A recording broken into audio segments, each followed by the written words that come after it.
श्री राम इस प्रकार गंगा जी को साथ लिए राजा भागीरथ ने समुद्र तक जाकर रसातल में, जहां उनके पूर्वज भस्म हुए थे, प्रवेश किया। और भस्म राशि जब गंगा जी के जल में अपलावित हो गई, तब संपूर्ण लोकों को स्वामी भगवान ब्रह्मा ने वहां पधार कर राजा से इस प्रकार कहा, नरेश महात्मा राजा, सगर के 60,000 पुत्रों का तुमने उद्धार कर दिया है। अब वे देवताओं की भांति स्वर्गलोक में जा पहुंचे हैं। भूपाल, इस संसार में जब तक सागर का जल मौजूद रहेगा, तब तक सगर के सभी पुत्र देवताओं की भांति स्वर्गलोक में प्रतिष्ठित रहेंगे।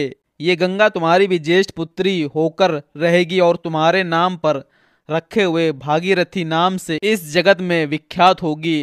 त्रिपथगामिनी, दिव्य और भागीरथी, इन तीनों नामों से गंगा की प्रसिद्धि होगी। ये आकाश, पृथ्वी और पाताल तीनों पथों को पवित्र करती हुई गमन करती हुई इसीलिए त्रिपथगामिनी नाम से विख्यात रहेगी। नरेश महाराज, अब तुम गंगा जी के जल से यहाँ अपने सभी पितरों का तर्पण करो और इस प्रकार अपनी तथा अपने पूर्वजों द्वारा की हुई प्रतिज्ञा को पूर्ण कर लो। राजन, तुम्हारे पूर्वज धर्मात्माओं में श्रेष्ठ माय यशस्वी राजा सगर भी गंगा को यहाँ लाना चाहते थे, किंतु उनका ये मनोरथ नहीं पूर्ण हुआ।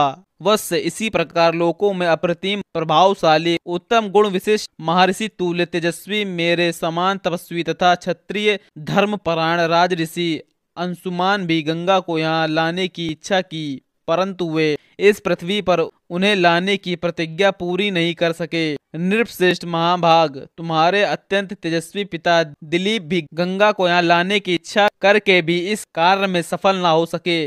पुरुष प्रवर, तुमने गंगा को भूतल पर लाने की वह प्रतिज्ञा पूर्ण कर ली है। इससे संसार में तुम्हें परम उत्तम एवं महान यश की प्राप्ति हुई है। शत्रु दमन, तुमने जो गंगा जी को पृथ्वी पर उतारने का कार्य पूरा किया है, इससे उस महान ब्रह्मलोक पर अधिकार प्राप्त कर लिया है जो धर्म का आश्रय है। नरेश पुरुष प्रवर, गंगा जी का जल सदा ही स्नान के योग्य है। तुम स्वयं भी इसमें स्नान करो और पवित्र होकर पूर्ण का फल प्राप्त करो। नरेश, तुम अपने सभी पितामहों का तर्पण करो, तुम्हारा कल्याण हो। अब मैं अपने लोक को जाऊंगा, तुम भी अपनी राजधानी लौट जाओ। ऐसा कहकर सर्वलोक पितामह महायशस्वी देवेश्वर ब्रह्मा जी जैसे आए थे वैसे ही देवलोक को लौट गए।